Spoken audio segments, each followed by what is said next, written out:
Uh, Good evening, everybody. Before we start, I'm going to have Erica Herrera. She will introduce our interpreters from Just Communities, and they have a few words before we start tonight's program. Thank you, Erica? Mr. Rowlands, and good evening to everyone. I would like to introduce the interpreter for tonight. Her name is Karina Lopez, and she will kind of do a little bit of a housekeeping on how to use the interpreter feature on Zoom. Karina? Hi, this is a bilingual message and it will be repeated in English. Hola, mi nombre es Karina y este mensaje será repetido en inglés. Soy una miembro de la Red de Justicia Lingüística de Comunidades Justas y hoy voy a interpretar la presentación de hoy día entre inglés y español. Un ambiente bilingüe virtual exitoso depende de TODEX, no solamente de los y las intérpretes. Pueden ayudar teniendo en cuenta algunos puntos. Hablen claramente para asegurar que les podamos escuchar. Hablen a un ritmo moderado y tengan cuidado de no hablar demasiado rápido, especialmente si están leyendo, para que podamos alcanzar a interpretar todo. No queremos que se pierdan de nada. Solamente debe hablar una persona a la vez para que no tengamos que decidir a quién interpretar. Hablen en el idioma en el que se sientan más cómodos y cómodas y pedimos que las personas bilingües no cambien de un idioma a otro debido a las limitaciones de la tecnología con la que estamos trabajando. En un momento, el anfitrión activará la función de interpretación y en la parte inferior derecha de su pantalla podrá seleccionar el idioma en el que desea escuchar la junta, en inglés o en español. Esto le permitirá escuchar cuando los oradores hablen en ambos idiomas, pero en el idioma de su preferencia. Si está en un teléfono o en una tableta, necesita encontrar el menú de 3 puntos y seleccionar interpretación de idiomas. Si está teniendo algún problema con su conexión, mande un mensaje por el chat al anfitrión para resolver el problema. Gracias. Hello, my name is Karina, and I will be representing the Just Communities Language Justice Network today. I will be providing interpretation between English and Spanish for today's meeting. A successful virtual bilingual environment depends on all of us, not just the interpreters. You can help by keeping a few things in mind. Speak clearly to ensure that we can hear you. Speak at a moderate pace. Please be careful to not speak too fast, especially if you are reading, so that we can keep up. We don't want anyone to miss anything. Only one person should speak at a time, so we don't have to choose who to interpret for. Speak in whichever language you feel most comfortable in, and we ask that bilingual folks do not switch language from one to the other due to the limitations of the technology we are working with. In a moment, the host will turn on the interpretation feature, and at the bottom right corner of your screen, you will be able to select the language you want to hear the meeting in English or in Spanish. This will allow you to hear when speakers of both languages talk, but in your language of preference. If you are on a phone or on a tablet, you need to find the 3-dot menu and select language interpretation. If you are having any trouble with the interpretation feature, please send a message to the host through the chat so the issue can be resolved. Thank you.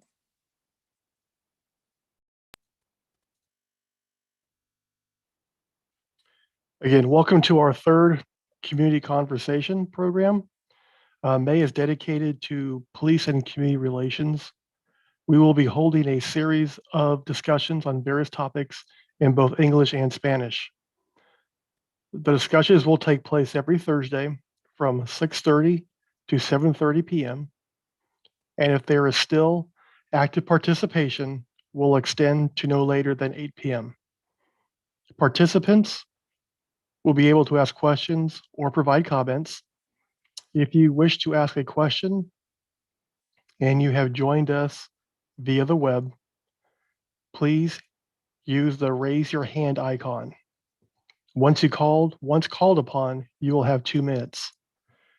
If you wish to ask a question but have joined the meeting by calling in, you will need to press *9 in your phone keyboard to raise your hand. Your name will be called by using the last 4 digits of your phone number. You will need to dial *6 to unmute yourself, and you will have 2 minutes. Please know that the city reserves the right to disconnect your participation if the comments become offensive or foul language is used. Again, I want to thank everyone for attending tonight. Tonight's discussion will cover Racial and Identity Profiling Act. I want to introduce our former chief, and current Commander in Camarillo, Eric Tennyson, and our current Chief, Captain Garo Karajian. Gentlemen, the floor is yours.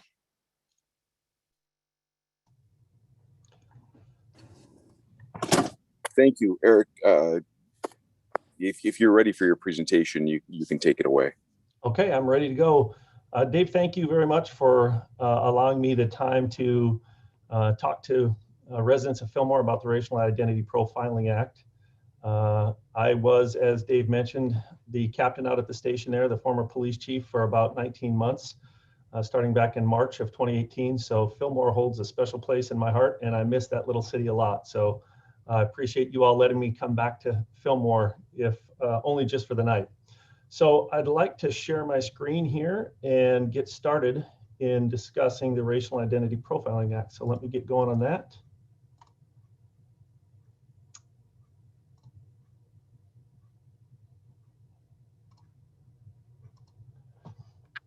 Okay, so the Racial and Identity Profiling Act of 2015 is legislation that was passed by California State Legislature back in 2015 that started a new data collection for all law enforcement in the state of California.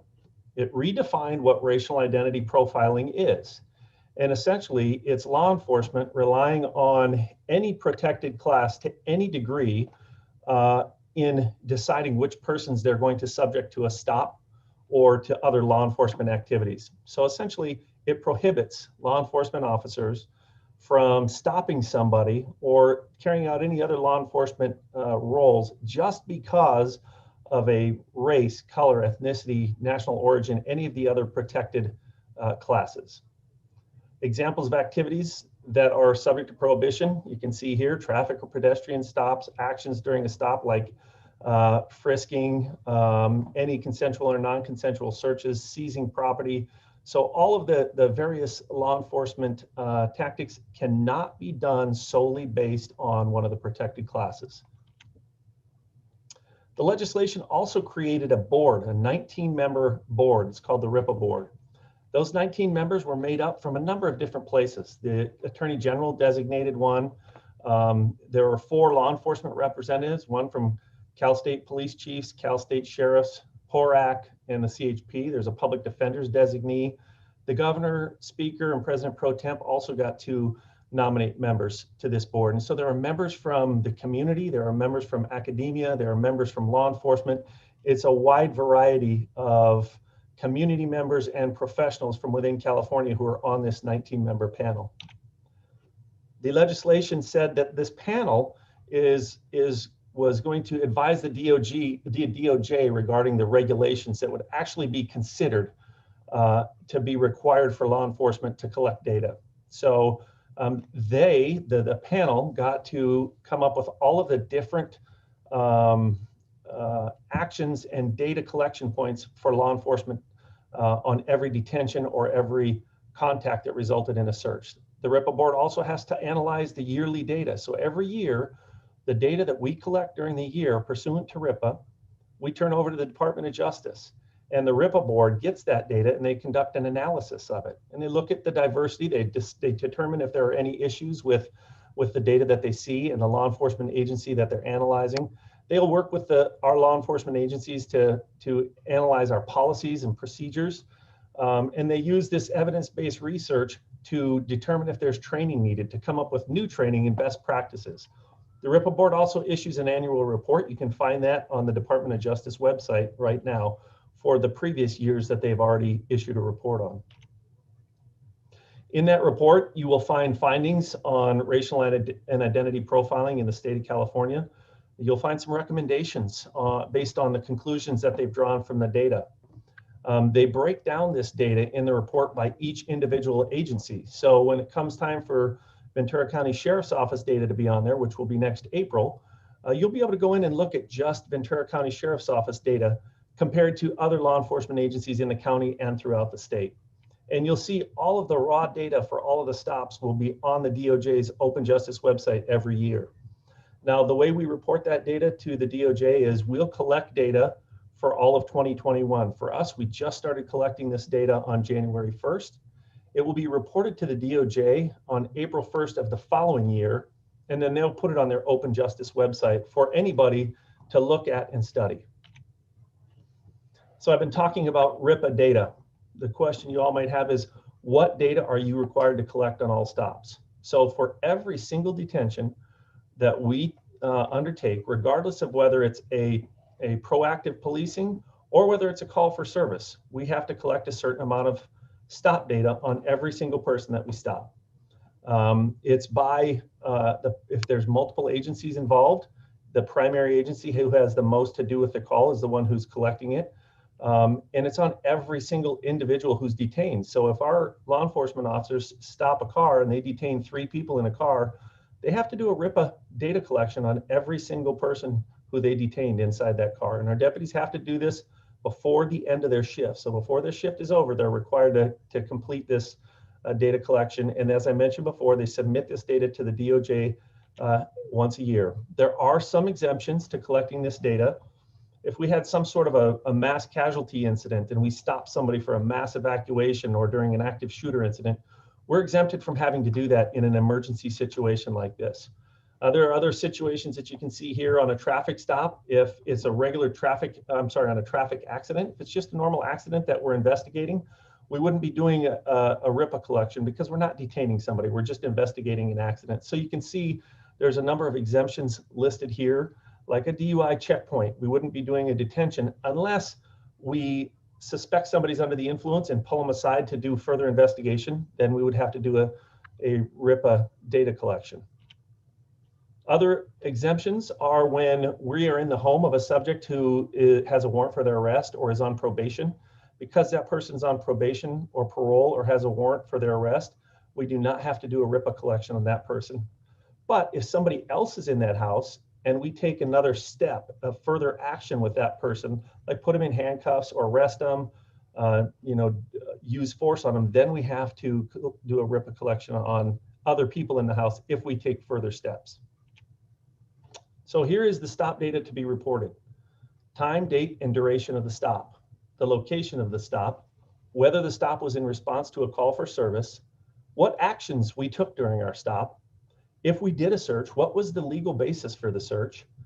If we did a search, did we find any contraband or evidence, and what did we find? What was the property that we seized, and what was the result of the stop? Additionally, we have to collect information on the person to be stopped. So what's the person's perceived race or ethnicity, their gender? Did we perceive them to be LGBT? What's their age? The interesting part about this RIPA data collection is you see very clearly that I have the word perceived here. The law prohibits us from asking one of these demographic collection points. So one of the issues that we have with this is, I would ask you all, how do you look at somebody and perceive them to be LGBT? You do that by stereotyping. So this is a law that was written to avoid stereotyping, yet it forces us to look at somebody and say, you know what, I think that person looks X, Y, or Z. So the laws, there are some things about it that we don't like. And the fact that we have to guess at all of these demographics is a real problem for us, because we know that people are going to be studying this data. And if you talk to any statistician, anybody who conducts data analysis, they'll tell you that the industry standard for determining demographics is to ask a person and to be told by that person, not to guess at it. And there's an old saying that says, bad data coming in equals bad conclusions coming out. So when you're basing conclusion on best guesses or on stereotypes, we have a little bit of a problem with that, but that's what the law says. And so that's what we're going to do. There are some restrictions on the data that we collect. Everything must be perceived. As I mentioned, we're prohibited from asking, we're prohibited from using a driver's license or anything else like that to identify the personal demographics and characteristics of a person. We cannot have any personal identifying information in there. The anonymity of the person being detained and of the officer is maintained through this data. So my name is not attached to the data. A person who stops name is not attached. A person who stops, who we stop, their address, their home address is not identified. We cannot put any sort of personal identifying information on either the subject detained or on the officer in this data. It's got to be anonymous. Now in paper form, what you see here is what the RIPA collection, data collection looks like.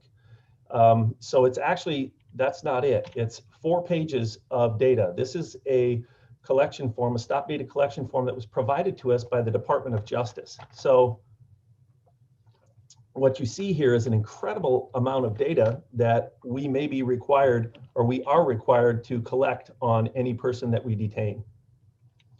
Now, the sheriff's office has chosen to do it a little bit differently because we don't want to be carrying around a whole bunch of different pieces of paper. Paper gets lost. So we decided to build a data collection app on our iPhones, and it's available on either our iPhones or on our desktops back at our stations. So you just click on this app, and we ask our deputies, although it's not required by law to be completed until the end of the shift, we ask our deputies to complete it at or around the time of the stop, because we know our deputies can come into contact with numerous people throughout the night, and we want them to be able to remember the details about this specific stop contemporaneous with the stop. So we ask our people to do it around the time of the stop. Again, we can do it on our mobile device or on our desktop. And for us, all of our data collections are subject to a supervisor's review because we want to ensure that we're complying with the DOJ's regulations and the law that says everything has to be anonymous, that we don't have any home addresses or people's names in it. So we subject ours to a supervisor review. And as I mentioned earlier, the DOJ requires this be submitted to them in April, the year following when the data was collected. So for us, we started collecting in January of 2021. They don't require us to submit any of our data to them until April of 2022. We have decided that we want to submit it more often to them. So we submit it in the first week of the following month. So January's data was submitted to the DOJ in February. We want to be ahead of the curve on that, and we want them to have our data as soon as they can. That is a brief overview of the Racial Identity Profiling Act itself. I'm going to split my presentation into 2 parts, and that's going to include the next section on a dashboard that we've created to report our data publicly. So with that, I'd be happy to kind of stop right here and pause for a minute and answer any questions that anybody might have. And I'm not sure how this works with questions. Dave, hopefully you can key me in on that. Yeah, what we'll do right now, Commander, is we'll open this section up right now up to a few questions and comments. If you are participating, if you wish to ask a question, and you have joined us again via the web, please use the raise your hand icon. Once you're called upon, you will have 2 minutes. If you wish to ask a question but have joined the meeting by calling in, you will need to press *9 in your phone keyboard to raise your hand. Your name will be called by using the last 4 digits of your phone number. You'll need to dial *6 to unmute yourself, and you will have 2 minutes. Again, please know that the city reserves the right to disconnect your participation if the comments become offensive or foul language is used. And Erica, if there's any questions or comments right now, go ahead and call them on in. Thank you. Thank you. Okay, the first question is coming from Gil. I've unmuted you, so I'm going to start your 2 minutes right now, and you can ask your question. Excellent. Thank you. Can you guys hear me okay? I can hear you. All right, great. Well, first of all, thank you. Thanks for taking the time. This is going to increase the amount of trust that we have in the department. Now, this is a great policy. I like it. But this works great on a little town called Utopia. Why not here in the city of Fillmore? Because the deputies are humans, right? And they have preconceived notions. They have ideas. They have personalities, right? And well, that is going to drive the behavior at the end of the day. We just learned last week from a middle school teacher that the officers are stopping and questioning middle school kids. Why? Who knows? Because of the way they look, because of the way they dress, or why? So another caller last week said that we need to question the parents. Well, why are the kids outside? Well, because they're going to school. Okay. Well, what are they doing outside? Well, because the parents are working 2 jobs. Okay, so again, my comment is, it's a great policy. I like it. It's a lot of bureaucracy, but it works great in Utopia, USA, not in Fillmore, California, USA. Thank you. Well, Gil, thank you for your comment, and we really appreciate your continued participation in this process. And hopefully, these are, like you said when you started your comments, is the some steps to start building more transparency and building those bridges with the members of the community. Thank you very much for your comment.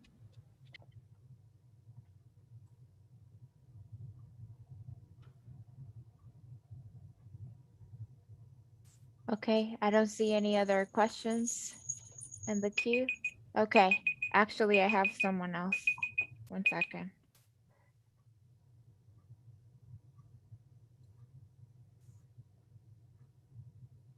Luana? Yes. Can you hear me okay? We can hear you. Okay. Last week was a disaster. So I would just like to thank you, Commander Jennison. I really appreciated your pace and the presentation. Sorry if you can hear my little girl screaming. Mama, just wait a second, okay? Just give me 1 second. So I had a few questions. Is there a way that citizens can work to change that perception law? Because I definitely agree that on many levels is very detrimental. And I'm actually the middle school teacher that shared last week that every year my male students tell me that they get stopped and that they don't trust the police. And someone then brought up, well, if they're doing wrong things and they should receive punishment. And these are students that are not doing anything wrong. They're walking down the street with their friends. And granted, some of them are about 6 foot tall, 200 to 300 pounds. They're big guys. And if I was to look at one of them, I would think, oh, that guy's 20 years old, and they're 13. And so that definitely, like, what can we do as a city, as a society, to change that law? Can a person, I know that you were saying that it's the data doesn't collect people's information, but can a person request the data when they are stopped? Is there something that is taken down where someone can request that? I've known people that get stopped and they're too scared to ask why, and they didn't feel that they did anything wrong. And especially youth don't think to ask that either. And you said that they put out the report by Ventura County. Is it ever broken down by Fillmore so that we can see our specific town, as Fillmore is very, very different than Ojai or Camarillo, and being able to see our actual numbers would be really beneficial. Thank you very much. Thank you for the questions and the comments, Luana. First of all, can citizens look into changing the perception portion?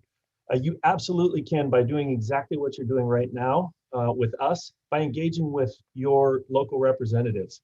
So this law was passed in the Assembly back in 2015.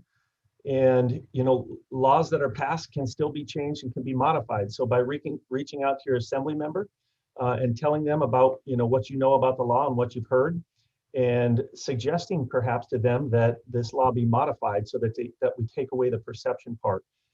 Because as you mentioned, somebody might look like they're 20 and they're only 13. I did a presentation earlier today for the county's Diversity, Equity, and Inclusion Task Force. And they were really concerned about that because they said, they had been, their race and ethnicity had been mistaken by people many times throughout their lives. And so again, when we're looking, if we really want to study how we can be better at what we do, we need to have actual real data that represents a true picture of what's going on out there, not what we think. One of the things I have a real problem with is, how do I look at somebody and say, yes, I think they're LGBT or T? You're profiling, you're stereotyping, which is precisely what we're prohibited from doing and what we don't want to do and what we don't want the public to think we do as well. So that's a big problem, and you can reach out to your Assembly member and talk to them about this law and see if you can get some momentum built to change that perception portion of this law. Can a person request data? So all of our data is anonymous. When we collect it anonymously. So it doesn't have, I don't connect, for example, let's say you're stopped in a traffic stop. I don't connect the data with that traffic stop in our computer aided dispatch by your name. I don't write your name in there. So that data is completely anonymous. What you could do though, well, there's two parts. You kind of beat me a little bit to the punch here, and I'm going to answer your second and third questions a little bit together. It'd be really hard for you to find your specific stop, but you could go to the DOJ's website in April of the following year, and you'd see all of the data broken down day by day, hour by hour. And I suppose if you were stopped, you could write that down, what day and what time your stop is, and look in April of the following year to see if you can find your stop on there. But in terms of looking at just Fillmore, you're 100% right that Fillmore is different from Camarillo, which is different from Thousand Oaks, which is different from Ojai, which is different from Moore Park. And one of the things we really wanted to do, and this is the part I'm coming to next after this question and answer portion, is the Sheriff Ayub is committed to building and maintaining trust with all the communities we serve. And in order to do that, we have to be transparent with our data. So we created a dashboard that has all of our data on it that you can interact with. You can go and you can actually filter it down by the city of Fillmore. And you can look at the RIPA demographics and the stops just for the city of Fillmore. You can look at for the whole county as served by the sheriff's office. You can look at Camarillo, you can break it down by your specific city. So you kind of took my thunder away by asking if we can be broken down by Fillmore. The answer is stay tuned for just a couple more minutes and I'll show you exactly how that works. And I hope I answered your questions. Erica, if there's any more, I'd be happy to answer those as well. Thank you. The next person who has a question is Evaristo Barajas. I'm starting your 2-minute count right now, sir.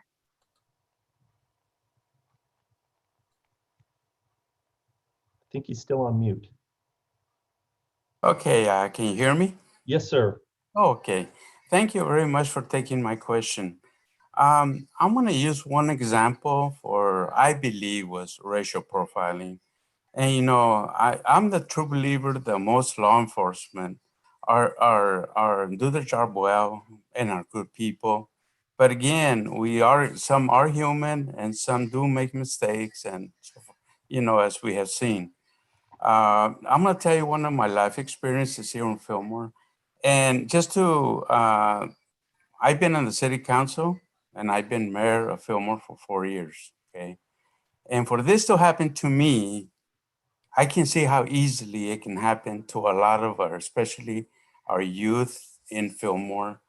I was driving down the street one day and they were doing some type of arrest on a certain street, and they had one of the lanes blocked off. So, but the other one was open. So I very liberally just went over to the open lane and was gonna cross over the street. I had an officer that stopped me right in the middle and said, "Stop, stop." So I stopped, But then he approached me and he said, "Don't get out of the car." I mean, I hadn't done anything. And he said, "Don't get out of the car." I said, "Well, what's happening, officer?" He said, "You're not supposed to come down this lane." I said, "You don't even have a traffic control. There's no traffic control here. What's going on?" He says, "Do you know I can have you arrested for interfering with law enforcement duties?" I said, "What are you talking about?" I said, "I haven't done anything." And this happened, okay? I am not jiving. This happened. And the only reason I can think of that is I'm Mexican, okay? I don't think this would have happened to a white guy driving a Mercedes. I really don't. He would have been very polite. When he said, "I can take you to jail for this," I put my hands out and I said, "Go ahead." And then he calmed down because I was not resisting. I was not. But that happened to me. I told that at another meeting we had in front of City Hall, and I cannot believe that. Okay, what it is, that person might have a chip on his shoulder. He might not have the right training. But let me tell you, I have a lot of friends that are officers that I know are great officers, but then there are the ones that are not. Okay. Sir, And your 2 minutes are up. I'm sorry. okay, that was the experience I wanted to relay to everyone here. Thank Every, you. Thank you. so thank you for sharing, sharing your, what happened to you. I remember you coming into my office and sharing that. Yes. And I appreciate you doing that in this form as well. That's important for us to realize that occurred and to understand that. So thank you for taking the time to do that again today and participating in our forum here today. Thank you. You're welcome. Thank you. Okay, we have one more comment for this part, and then we'll let you move to part 2, Commander, okay? Okay, sounds good. So I'm going to go ahead and mute. Next participant is Tim Holgram.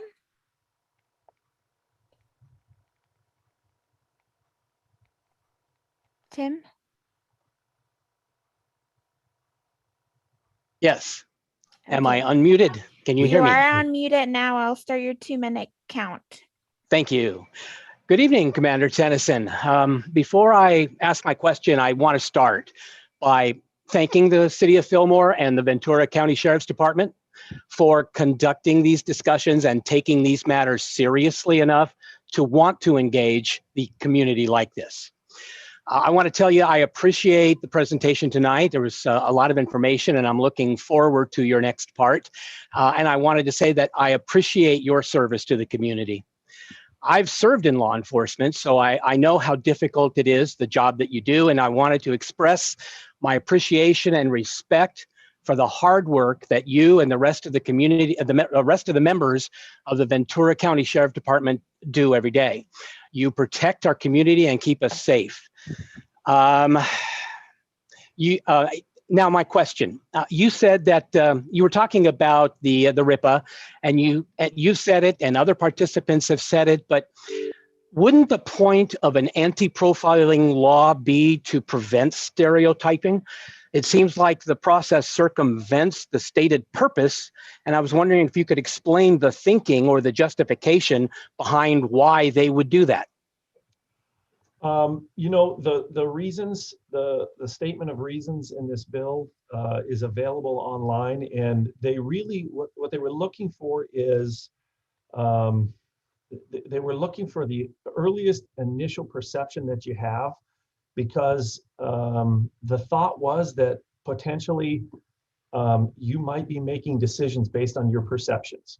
And so that was kind of the explanation they gave. And as I mentioned earlier, that's a part of this legislation that we really had a problem with. And we engaged the Department of Justice, and we engaged our legislators on this issue.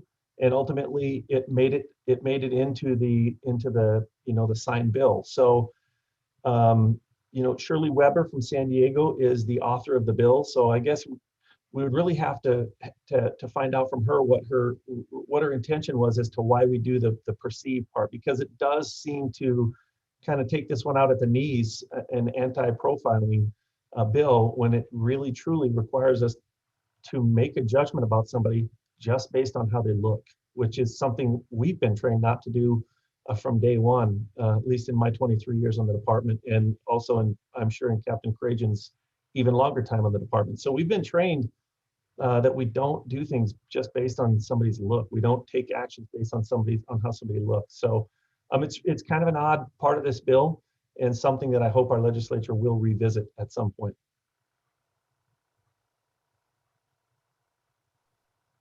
Thank you. You may proceed with part 2 of your presentation. Okay, I'm going to share my screen again.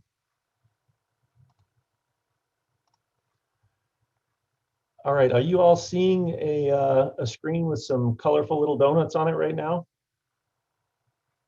Yes. Okay, perfect.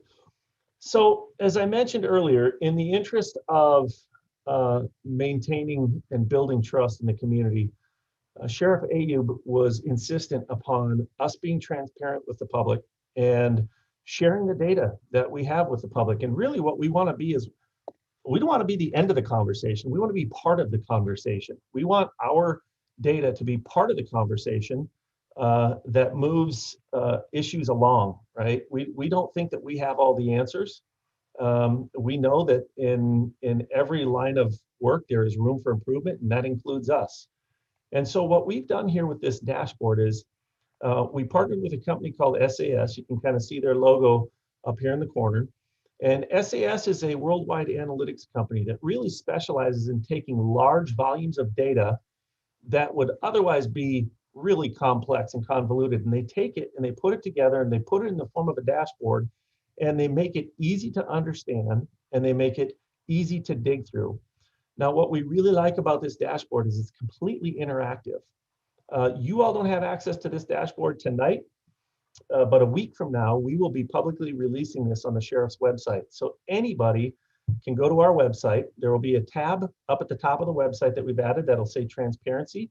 You can click on the transparency tab, and not only will you be able to see a dashboard on racial identity profiling, but you'll be able to see a dashboard on all of the use of force that we've had in Ventura County Sheriff's jurisdiction for the last 5 years.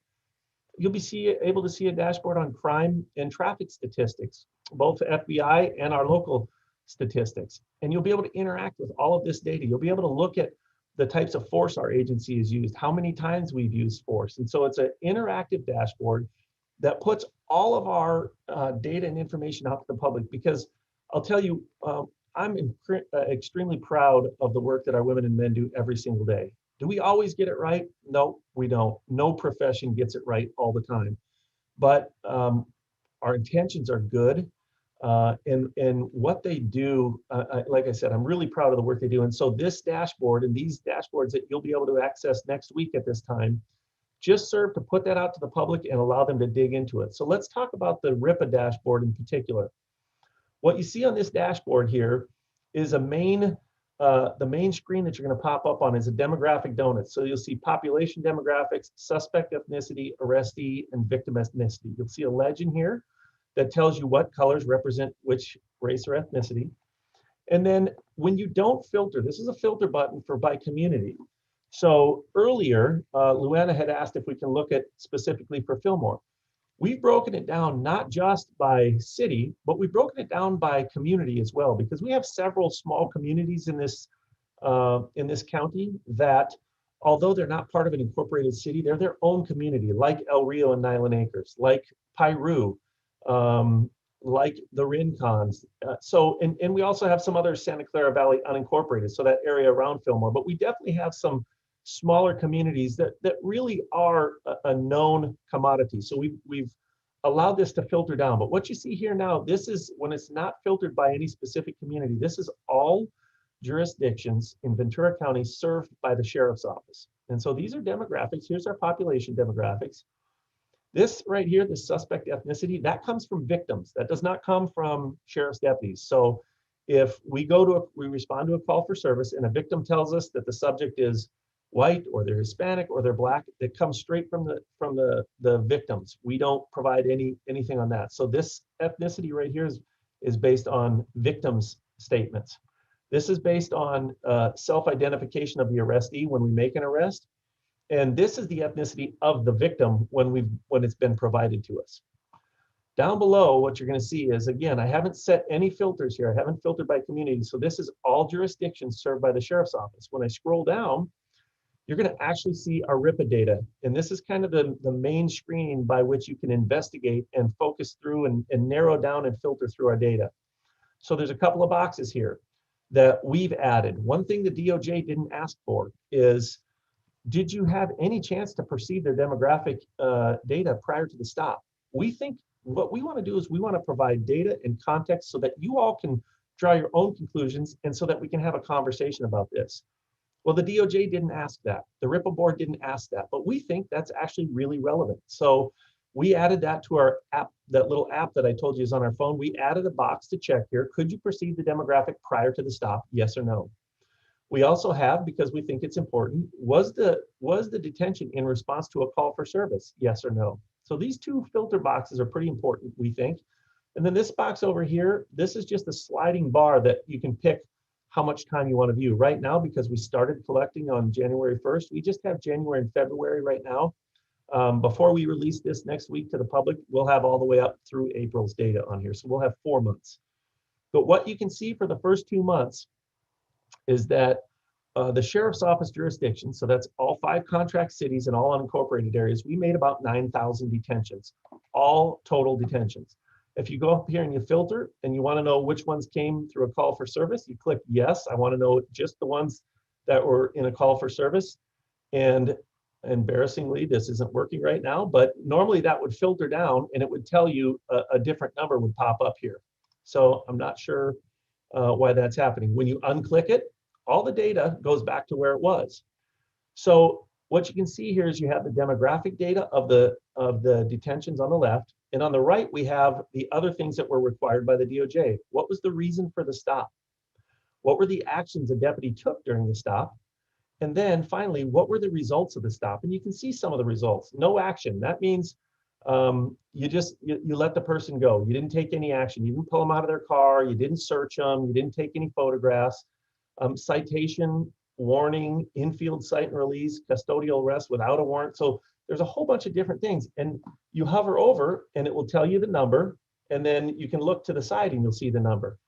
Now, the really cool part about this is it's completely interactive. So I'm hoping what just happened a second ago doesn't happen again when I click this to show you, but you can click on any of the races. And again, the legend is right here, so you know. You can click on any of the races and all the data to the right changes.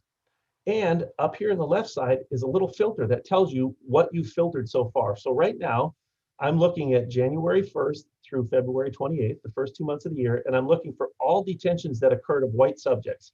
And now I can see the reason for the stop on those white people who were stopped between January 1st and February 28th. The main reason, most of them were for a traffic violation. A number were for reasonable suspicion. What were the actions taken? None. Some they had multiple actions. Did we detain them at the curb? That means we asked somebody to get out of their car and sit down on the curb. Did we put them in the back of a patrol car? Did we photograph them, which a lot of times we do with an FI card nowadays? And then over here is the reasons for the stop. Was there any action taken? Was there a citation issued?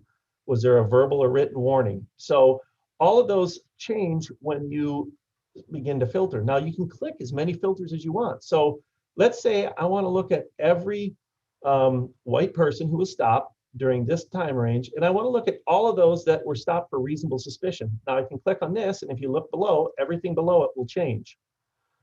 So now we have we're looking at 578 different stops. And again, my filter, I keep building on my filter. And down below, now we can start to dig into the details and see. And you can even dig in further. I can say, for these filters and for those who were stopped by reasonable suspicion, what were the results of the stop for those who were detained on the curb, who were asked to sit on the curb and detained? And the data changes again. Well, there was no action for some of them. Field interview cards were completed. They were cited and released. So they were either issued a citation or they were arrested with a cite release, multiple violations. So you can drill into that data all the way down. And if you want to back up and start over and look at something different, you simply come up here and you hit X, and it starts backing all of the data out that you've already looked at, and it goes right back to that starting screen. So the interactivity of this is something that I think is really unique to a lot of the dashboards we've seen. And that interactivity can go anywhere. So you don't have to start over here if you don't want. You may want to just look at, for every person that the sheriff's office, remember, I haven't filtered this down by community yet, but for every person that the sheriff's office has stopped for a traffic violation, I want to know what their racial breakdown is. So you click this, and now all of a sudden this data over here changes. And so you can look and see the racial demographics of every person who was issued a traffic violation and what the actions taken and what the results were. Again, you can X out of here, and it goes back to normal. So Luann had asked about the city of Fillmore. So in the city of Fillmore, if we wanted to look at Fillmore, we click this. Of course, the demographics change. We know the demographics of Fillmore are very different from, like she said, from Camarillo or from Ojai. All of the demographics change. And then you can roll down here and you can look. So in Fillmore, in the first 2 months of the year, our deputies had 668 detentions. You can look at there were 76% Hispanic, 20% white, 5% unknown. And again, you can start drilling down into that data if you'd like, and start looking at the reasons, the actions taken, and the results of the stop. And one thing that we do is we like to compare it and add context. That was kind of part of the reason we did this, is we want to add context, and we think it's important to add context.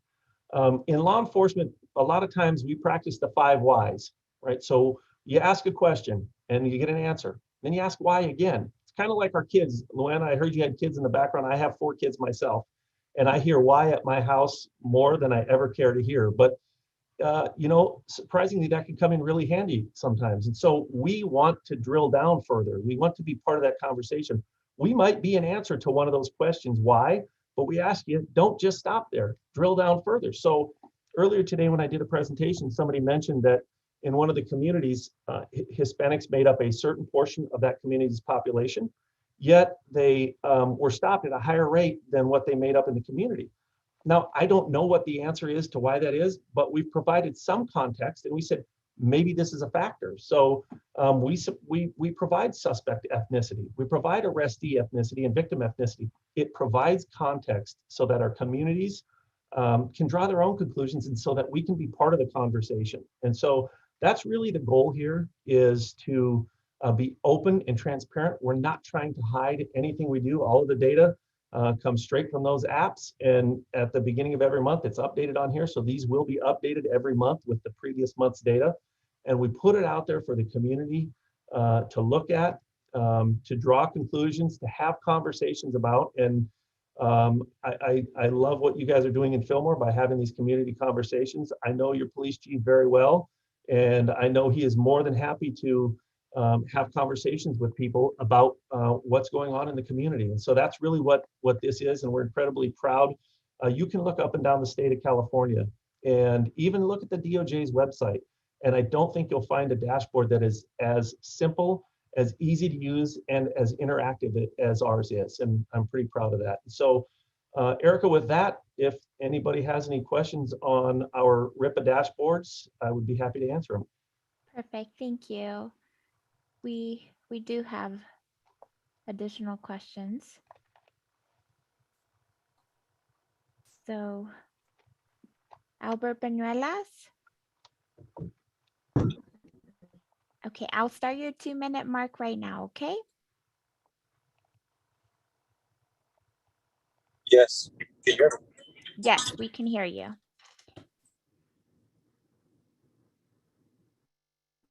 Albert?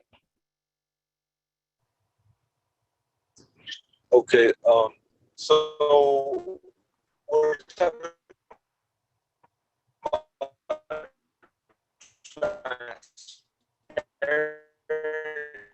Albert, sorry to interrupt you, but yes, can you hear me? Now we can hear you. Yes.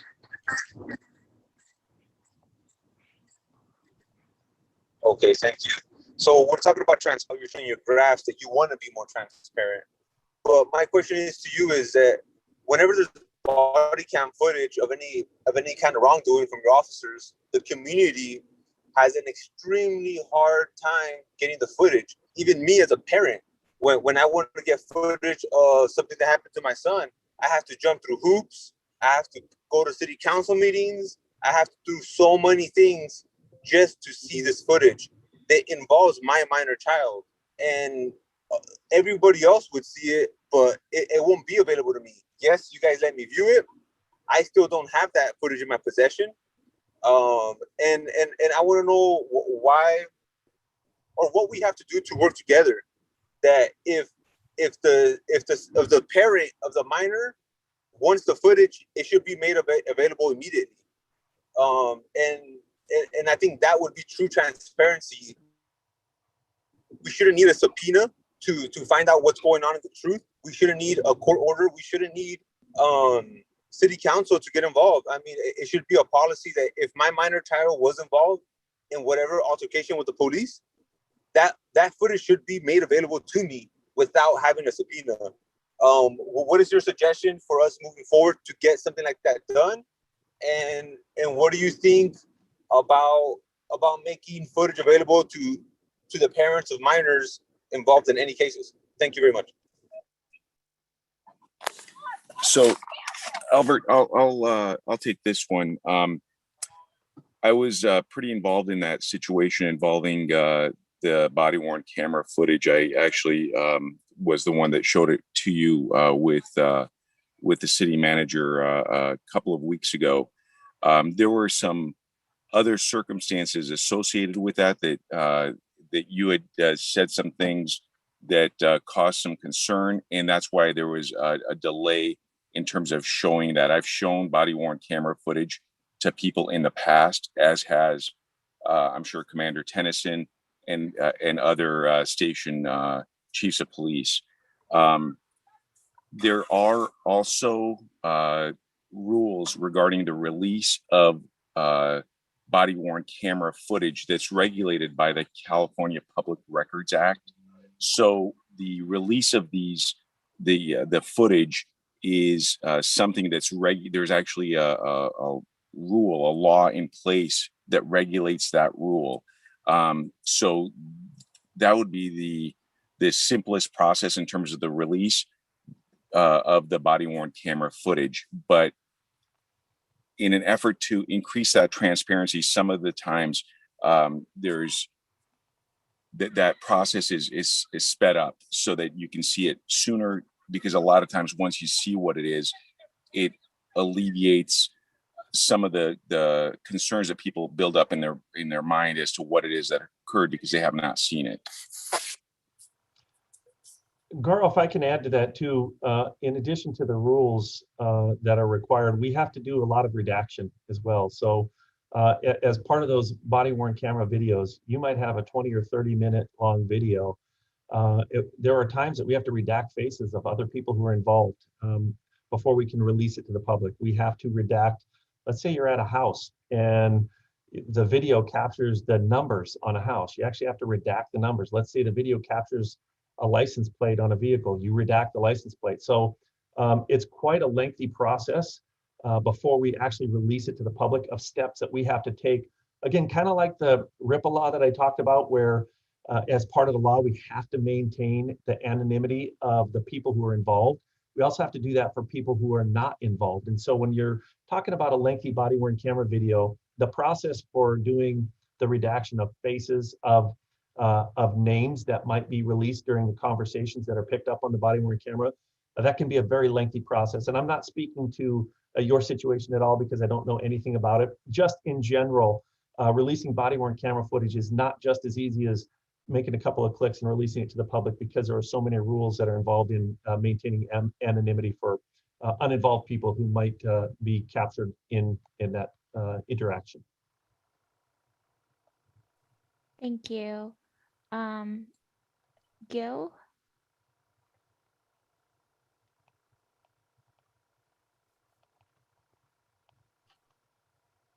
Can you guys hear me okay?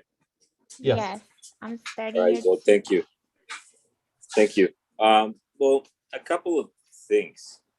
Number one, and again, I'd like to thank you guys for taking the time for doing this. Second, let's attack the root of the problem. I really like your dashboard, right? Those are numbers. I work with numbers at work, and I'm glad that my tax money is going for good use. But let's attack the root of the problem. At the end of the day, that data comes from the guys that are doing out there on the floor, on the field, in the streets, right? So that data is only as trustful as the data that they enter. Okay, so that's number one. Second, like I said earlier, the officers out there have a hard job. It's a very hard thing that they have to do every single day. Okay, and their behavior, their decision making comes from their personality, their beliefs.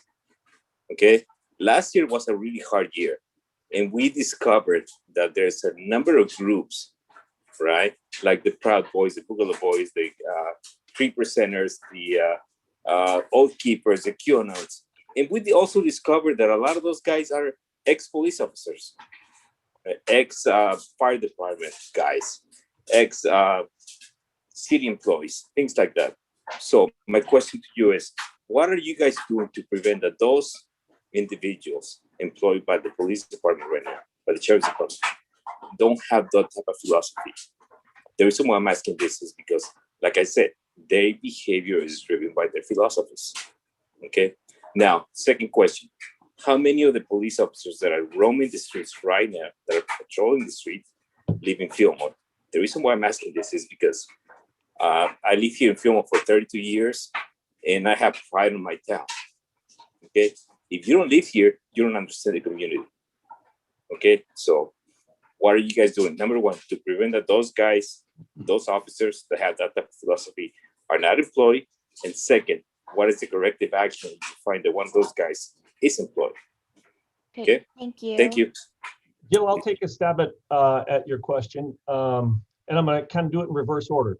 How many deputies do we have working in Fillmore that actually live in Fillmore? I don't know what the number is, but I will tell you, as a deputy sheriff who didn't live in Fillmore, but who worked in Fillmore, I cared a lot about that community, and I still do. I tell people to this day how much I enjoyed working in the city of Fillmore, because the personality of that little town is unique. The character of the town is unique. I used to love walking up and down Central Avenue in the morning when I was walking over to meet with the city manager. I'd walk up and down Central, because you just get a feel for the town. I love the town, and I still do. I was just back there Friday and Saturday of last week, and I'll be back out tomorrow to visit, because I really, truly enjoy the heck out of working in that town. So I'll tell you, you don't have to live in the city to have pride and to care about and to work your tail off to make sure it's safe for people to work and for people to live and for people to raise their family. So although, you know, I work in and live in Camarillo right now, I'll tell you, I never worked any harder in my career for the city that I worked at than I did when I was in Fillmore. So it doesn't take living in there to have pride and to want to give your all for a city. I can tell you that from personal experience.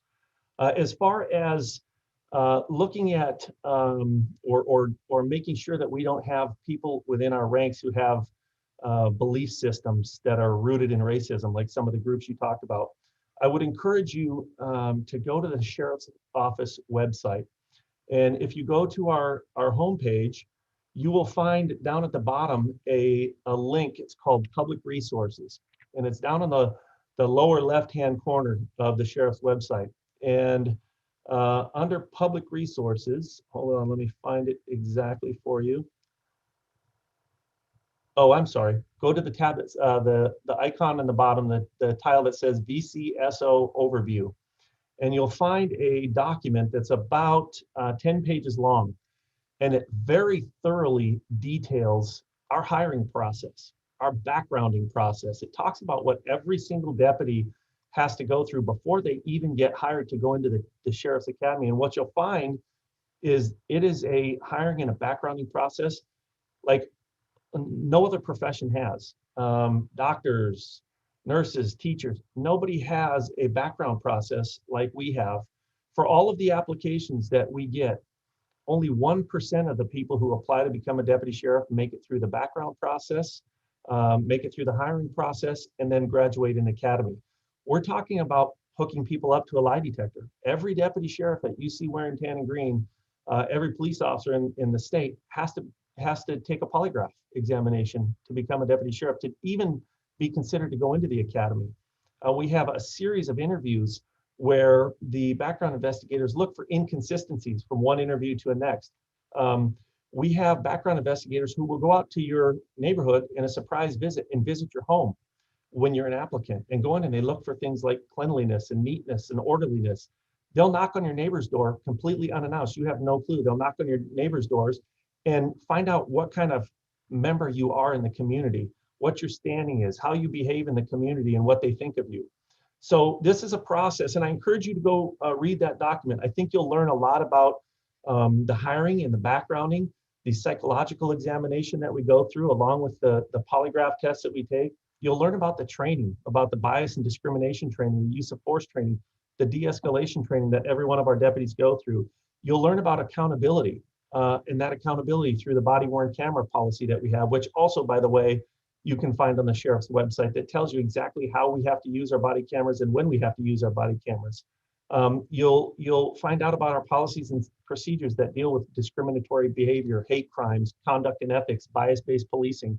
We have it all on this document, and I think you'll be surprised at the thoroughness of the background investigation of the hiring process that every deputy sheriff has to go through just to get into the academy. Not even, and every one of those people that gets in the academy does not pass and become a deputy sheriff. So I would encourage you to go look at that, and that'll tell you about the hiring process. Then as far as people working in our ranks, because maybe you develop some thoughts later on in your career, we have very active supervisors who they get to know their deputies, they get to know their strengths, their weaknesses, who they are, what they believe in, and we have policies on that. I talked about this document showing our policies on bias-based policing and conduct and ethics. And if one of our members sees another member engaging in bias-based behavior, it's their duty, it's their responsibility to report that. And we've had it happen before. I've had it happen before, where not on me, but where I have a deputy who came to me when another deputy was doing something wrong.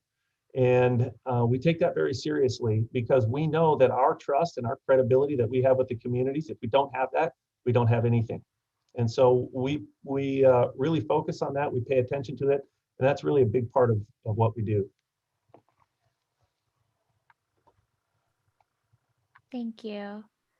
Okay. Albert?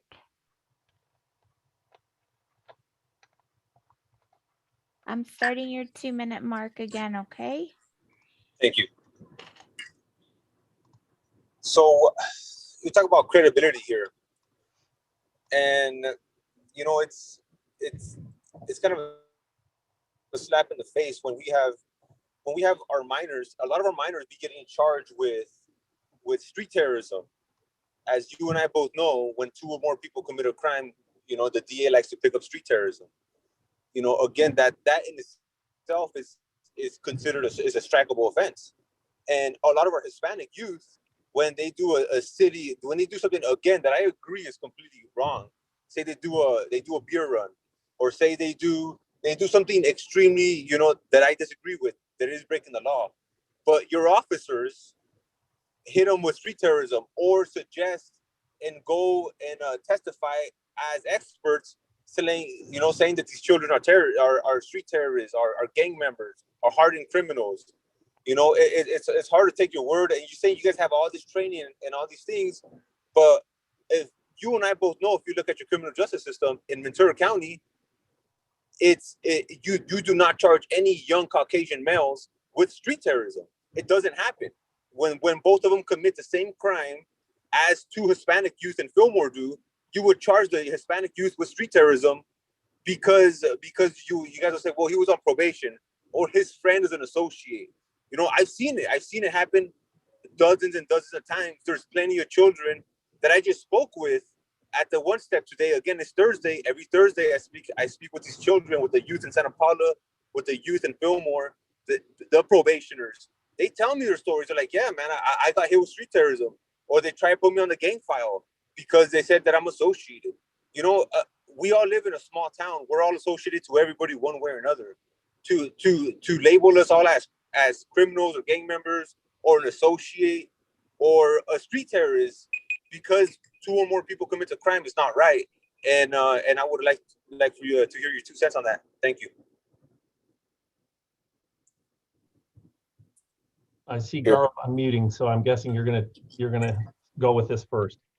Yeah. So when they're charged, when they're arrested for that charge, there's specific elements of that crime. It's not just 2 or more people committing a crime. There's specific elements, just like any other crime, whether it's burglary, whether it's robbery, whether it's theft, that also has specific elements of that crime. And if someone meets those elements of that crime and they're arrested for that section, then it's up to the district attorney's office to determine whether or not they're going to charge them with that section. So there's multiple steps before someone's actually charged with a section and put on probation. Like you said, the people that you contacted and spoke with, where they either plead or are convicted of that crime. So there's a bunch of steps. It's not just two people committing a crime gets charged with street terrorism. That's simply not the way that works.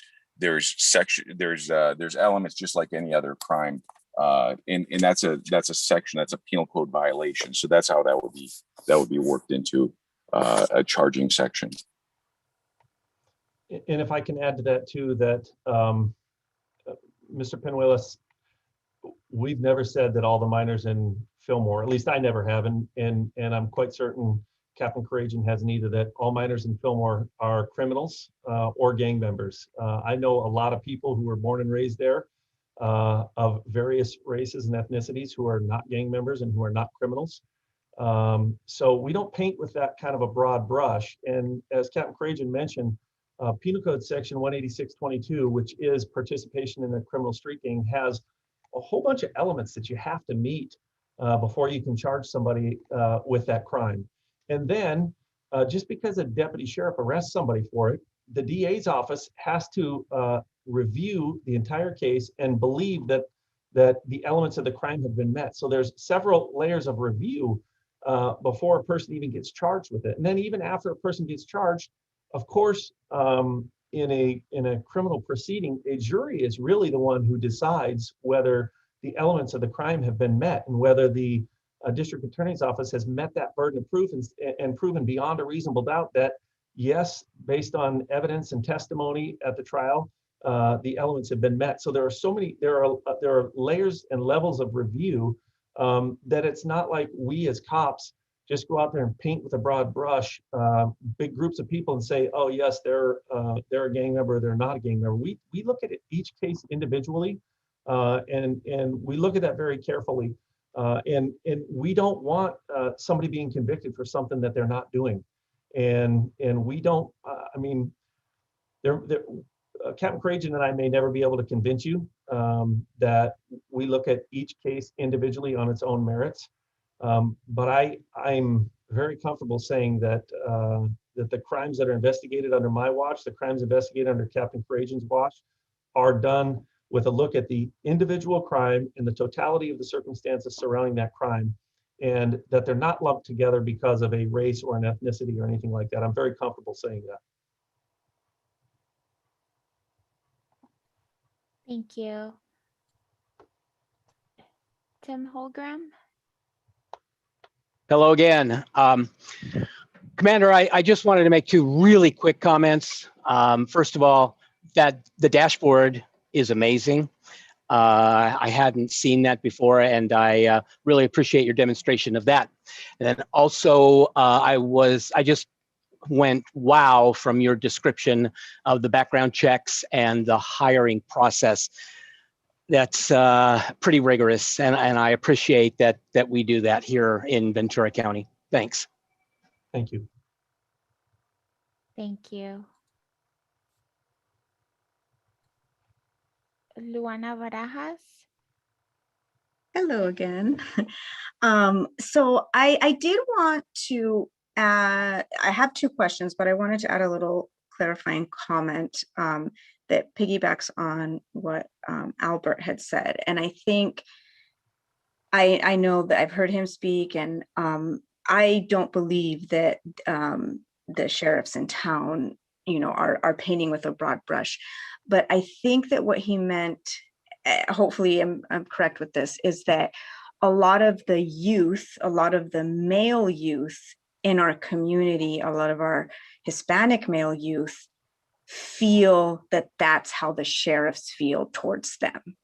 And I know he talked about meeting with the teenagers at One Step, and I've said, I'm a middle school teacher, and those are the kinds of conversations. And I tell them, like, no, that's not how it is. And I think you said something really great early on that said, you're only as good as the trust that the community has in you.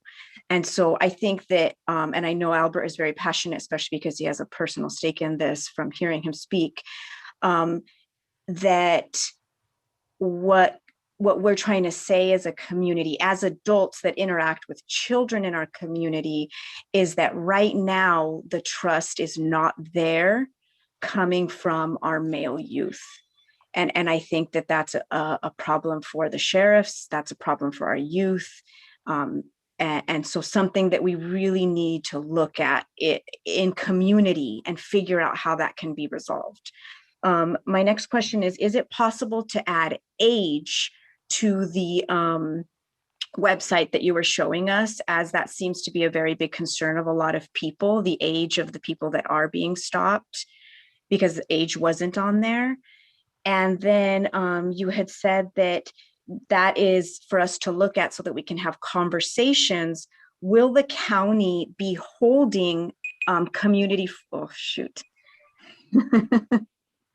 Will the county be holding community forums like this so that if the community does see issues popping up when we look at that website, that we can bring it forward to the sheriffs? Good observation. And I will, I'm going to start with trust is not there with male youth in Fillmore.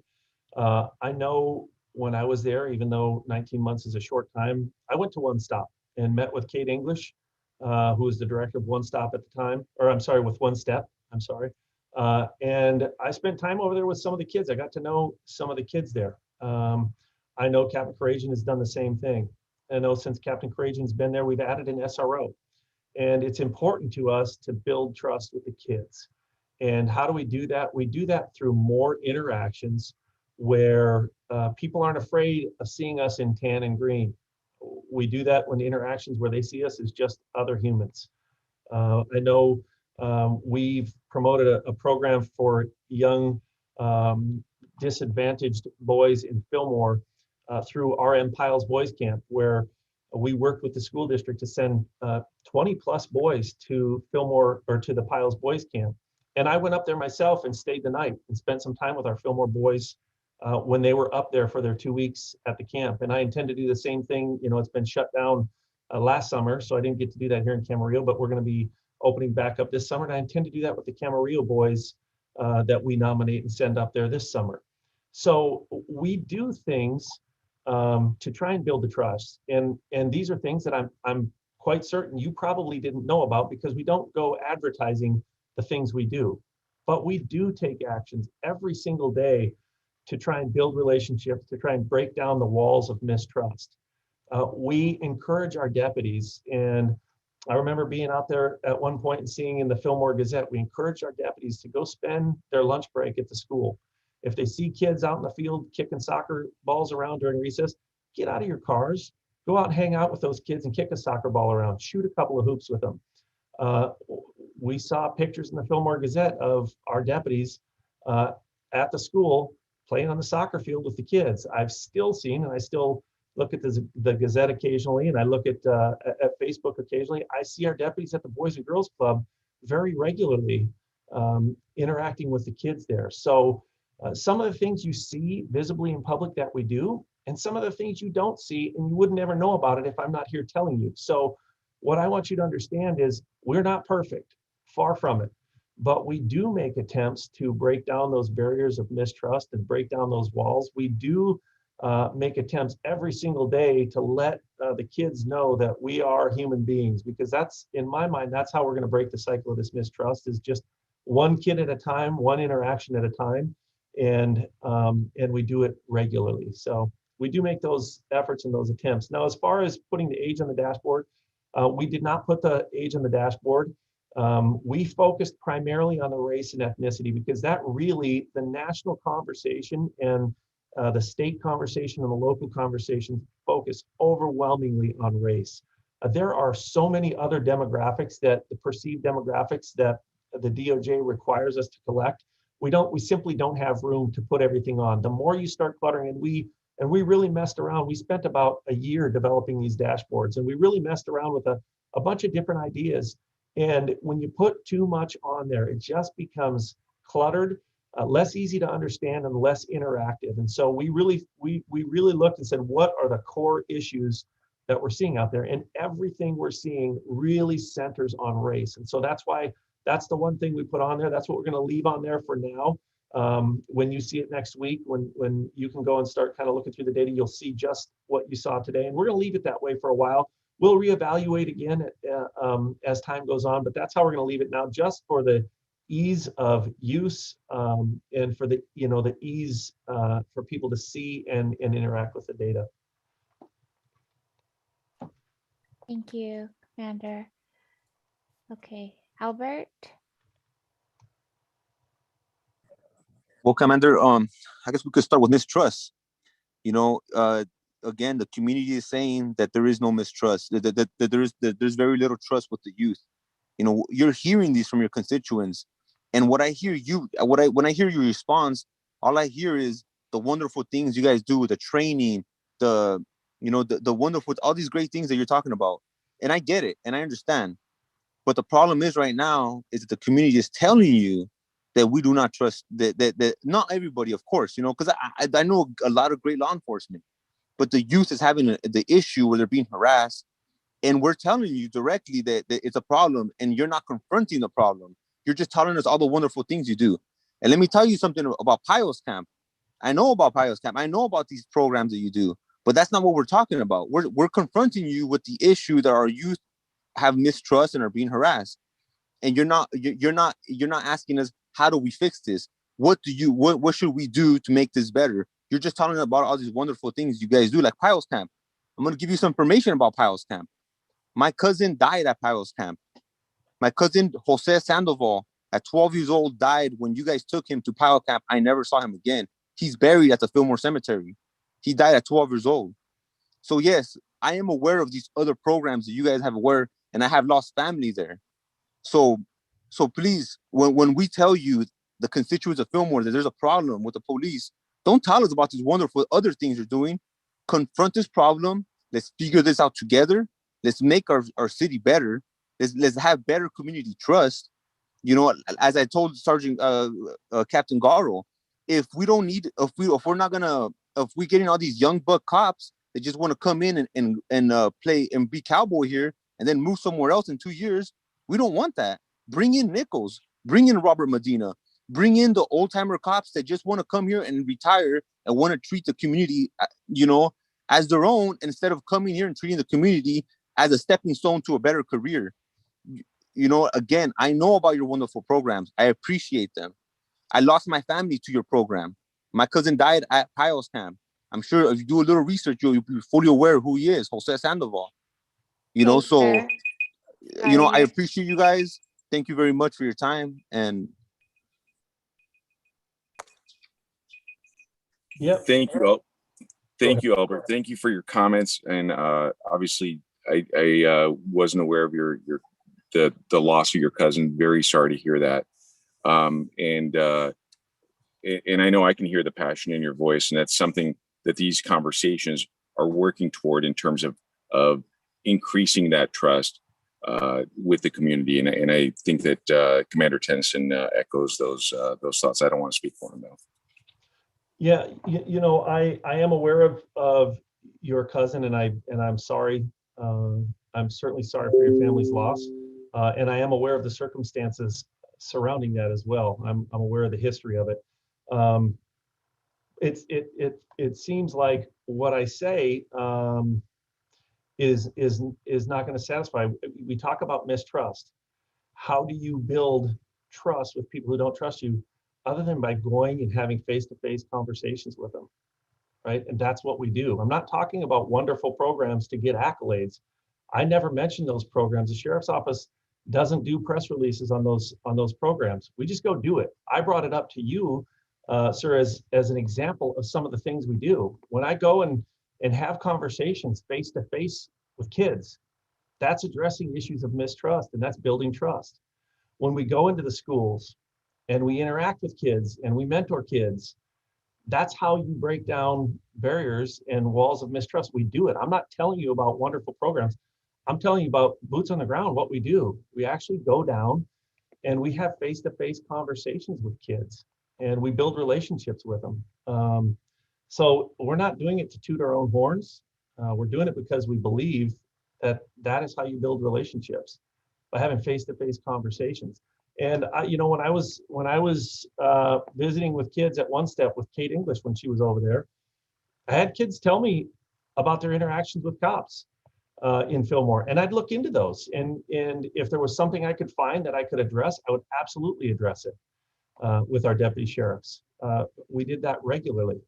And so I would provide feedback to the kids that I had conversations with out there. So I don't know if, I don't know what more you do for trust other than have those face-to-face conversations with kids that don't have trust with us. So we'll keep doing it because we know it's the right thing to do, because we enjoy talking to people, we enjoy talking to kids, and those are the things we're going to continue to do.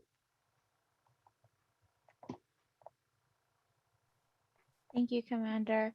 We're taking one last question as it's getting close to 8 o'clock. I do see Patricia Zavala. I'm going to unmute you or request you to unmute yourself. And then once you start speaking, I'll start your timer. Patricia? Thank you all for having this. It's really important. And I just want to share, just to go off of the, the mistrust. I recall an incident about 15 years ago, walking home from school with friends and cousins and being stopped by the police, just walking home, walking to Northside 4th Street in Fillmore.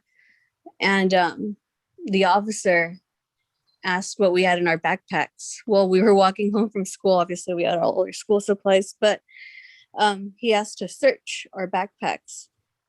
And I was 14 at the time. I said, no, we just have our school stuff. He visibly got upset. And he, then it turned into this manipulative conversation of, if you have nothing to hide, then just show me. Rather, it was right away that if you're not doing anything wrong, like, you need to prove it to me, rather than the other way around. We were just walking home. And that was 15 years ago. And that's, I remember to this day what I was wearing. It made a long, lasting impression of, like, you're supposed to protect and serve, yet you're treating children, because we were kids, as if we need to prove that we're not doing whatever you thought we had in our backpacks. We were just brown kids walking home from school. And we had a conversation with our friends the next day who lived on the northeast side of Fillmore. They had never been stopped by the police, questioned to open their backpacks. But we always saw, the police was always on 4th Street, 3rd Street, Blaine Avenue, and Fillmore. And it's interactions like that really, how could you trust someone that's going to manipulate you to do something when you've done nothing wrong? And I was one of the founding members of One Step because we had nothing for the youth at the time. My time's up. Thank you. Thank you for sharing that with us. I'll tell you, I have 4 principles that I ask our deputies to keep in mind as they go out every day and as they work in our communities. And one of those 4 principles is to understand that you're entrusted by the community. We are given a great amount of authority in the community, and the community trusts us to do what's right. And when you have a negative interaction, that might be the only interaction you've ever had with law enforcement, and that interaction is going to make it is going to establish your view of law enforcement potentially for the rest of your life. And clearly that interaction 15 years ago had a very profoundly negative impact on it. And so when I talk to our deputies, one of those principles I talk about is being trusted by the community. And that means that in every single contact you have with a member of community, you treat them with dignity and respect. Whether it's somebody you've arrested, whether it's a victim of a crime, whether it's a suspect or a crime, it doesn't matter. You treat every single person with dignity and respect. And when you do that, you build a supporter for law enforcement. You build somebody who trusts law enforcement. And so I clearly you had a negative interaction because you remember it 15 years later, all the way down to what you were wearing that day. I can't speak to what happened to you 15 years ago. I wasn't in Fillmore then, but I can tell you now What I really push is treating every single person with dignity and respect. And we talk about it regularly here at my station. And I know we did in Fillmore when I was there, and I know Captain Couragean does the same thing. Again, Mr. Penuelos had pointed out, hey, we're human, right? We make mistakes. We have good days and we have bad days. Sometimes that have nothing to do with our jobs. Would we like to be like robots? And would we love it that if a bad day at home never forced us to be a little short at work? Yeah, we'd love that. But we're humans just like everybody else. Everybody else has problems at home, and sometimes they take that to work with them. And sometimes they might be a little shorter with somebody than they should be. And that happens to us too, just like it happens to everybody else. But we reinforce that constantly through talking with our deputy sheriffs about what we expect.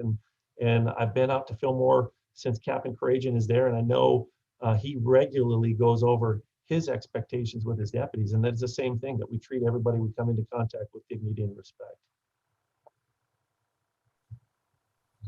Thank you, Eric. Dave, I think that we're done with the questions, and we'll turn it back over to you. Yeah, thank you. First of all, I'll say thank both of you, and thank you to the participants. This is our third one in the series, and it's really built up each time. And tonight's conversation is really leading into our final community discussion, which is next Thursday, May 27th at 6:30 p.m. And the topic is community relations. What can we do to build relationships with Captain Couragean? And so I think it's really good to have this topic now after these 3 sessions. So now the community can really shed some light. What can we do to work together? What can we do? You hear it tonight, to bring the youth together with the police department in positive experiences, so we can kind of break down the barriers there, take steps to build trust between the youth in our community and the police department. So really looking forward to the suggestions from the participants next week, and taking notes, and we can work together and institute some things here over the next couple of years to really break down the barriers. Again, if you'd like to sign up, please check our website and social media to obtain a link. If you have any questions regarding upcoming registrations, you can contact Erica Herrera at 805-946-1712. And again, just check our website. Thank you for everybody who's participated, and for those of you who have been participating for all 3 sessions so far. Believe it's a good first step for Fillmore, and thank you again for everybody for participating, and have a good